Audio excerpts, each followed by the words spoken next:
First, understand that life unfolds in chapters.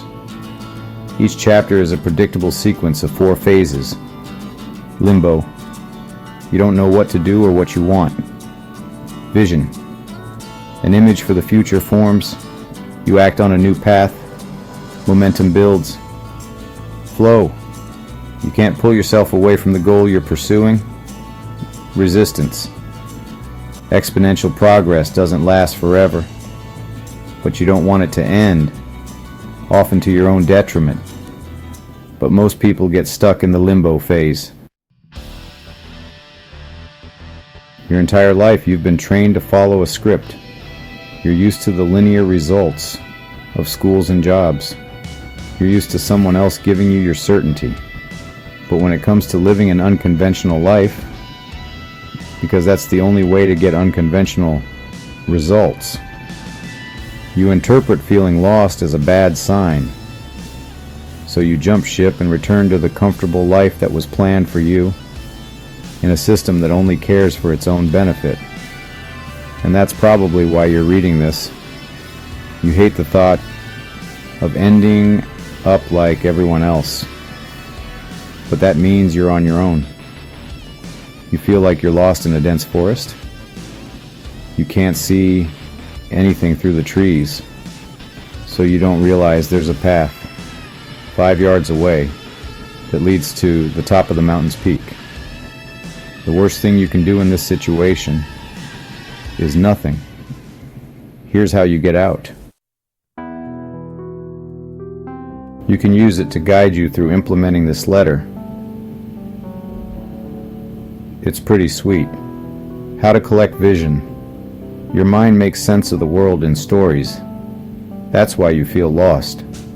Because you don't know what story you're living out. Or you're living out a story that someone else assigned to you. And you can feel that misalignment in your soul. The hardest part about taking back control of your life is collecting the right puzzle pieces until just the right amount of vision forms, where you have enough clarity to act with confidence. At first, the puzzle looks like a jumbled mess.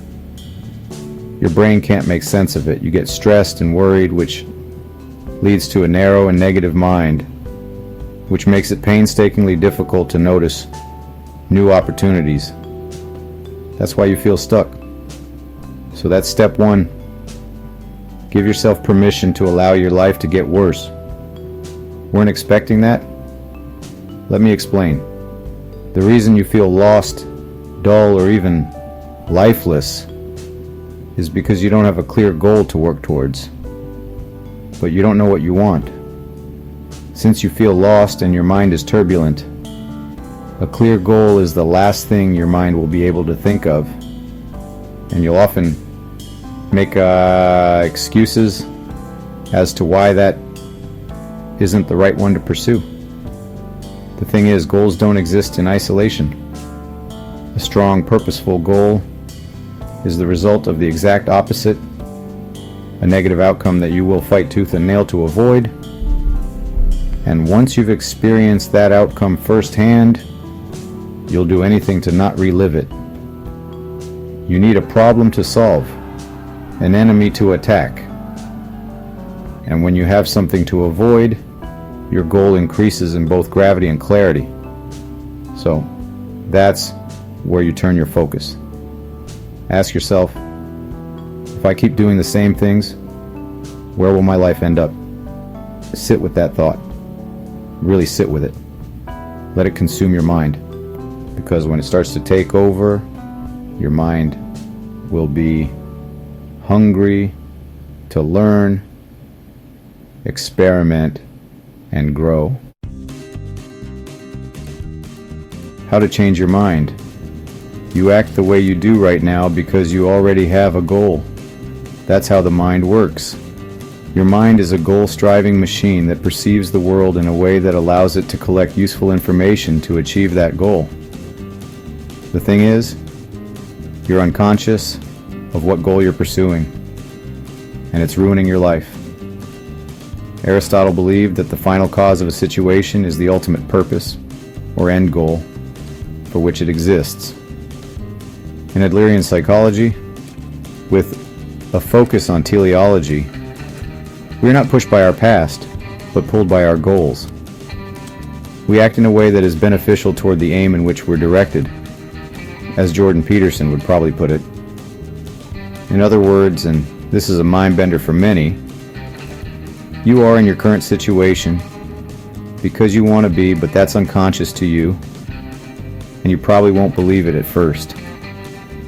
You feel lost, confused, or overwhelmed because it's beneficial for achieving the goal of avoiding the pain, fear, and embarrassment that comes with doing something unconventional with your life.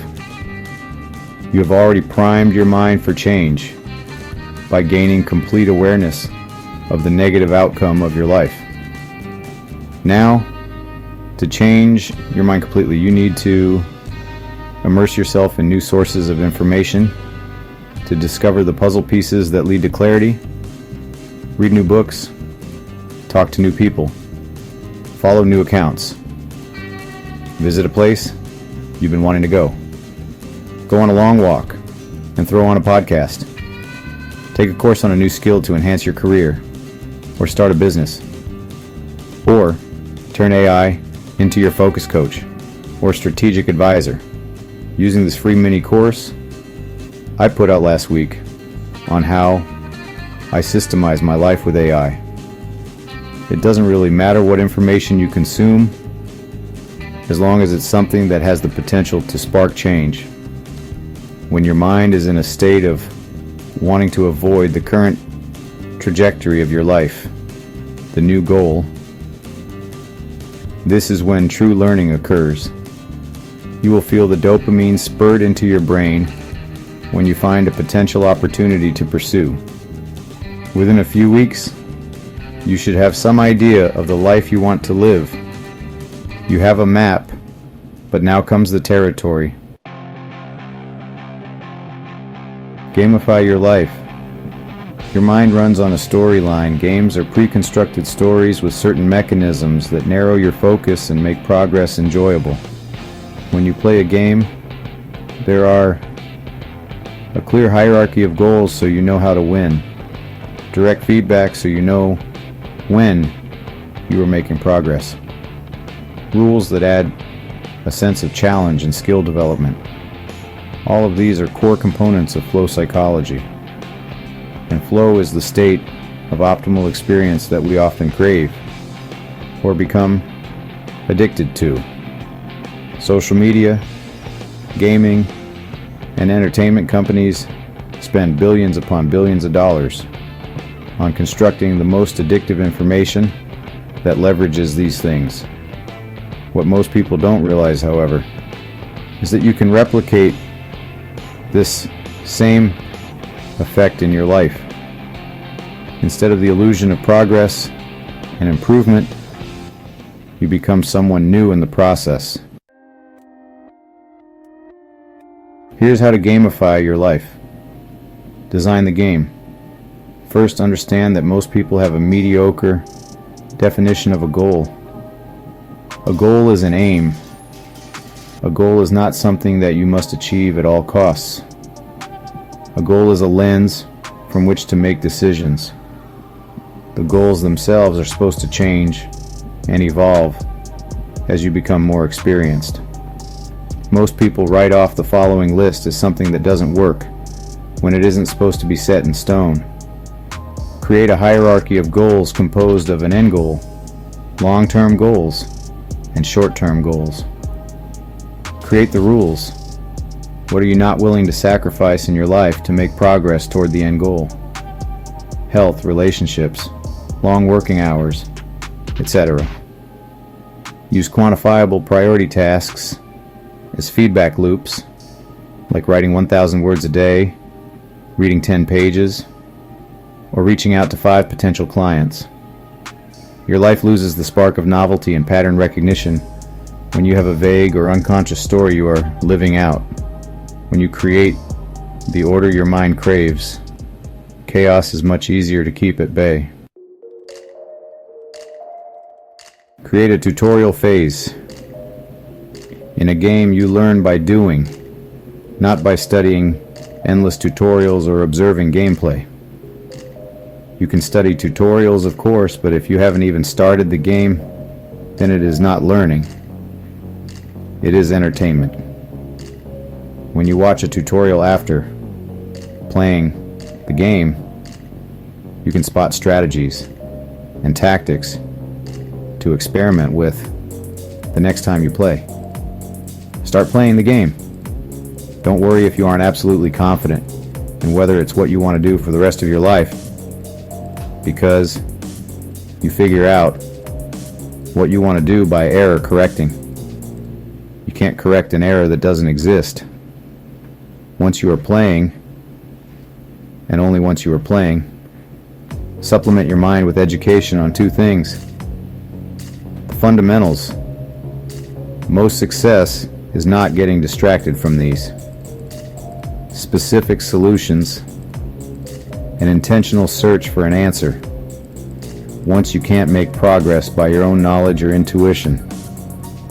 The main priority task for your day should be learning and building for 1 to 2 hours at a time. These do not happen in isolation.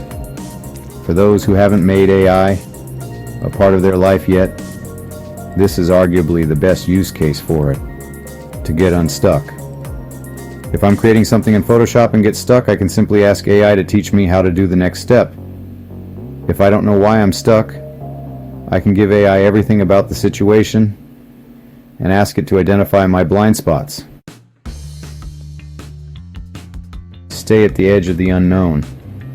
In some video games, you have a mini-map.